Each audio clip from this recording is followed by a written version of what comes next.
روایت ہے کہ ایک دن حضرت جبرائیل علیہ السلام ایک پیالہ آب حیات حضرت سلیمان علیہ السلام کے نزدیک لائے اور کہا کہ حق سبحانہ تعالیٰ نے تجھے اختیار دیا ہے کہ تو یہ جام نوش کرے تو قیامت تک نہ مرے۔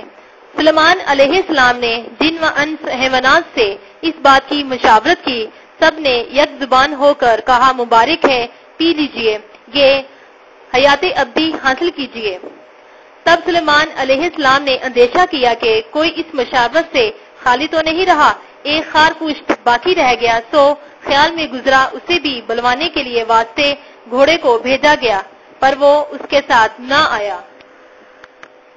تب حضرت سلیمان علیہ السلام نے کتے کو بھیجا، خار پشت اس کے ساتھ چلا آیا۔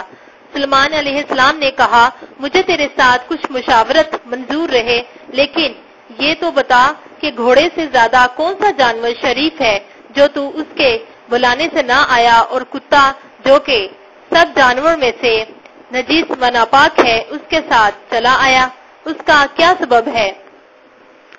خارپشت بولا گھوڑا اگرچہ شریف ہے لیکن بے وفا ہے، یہی چاہتا ہے کہ کسی طرح سوار کو گرا دے، دوسرا یہ کہ دشمن کو بھی اپنے اوپر سوار کرا لیتا ہے، اور کتا جو کہ ناپاک و نجس ہے لیکن وفادار ہے۔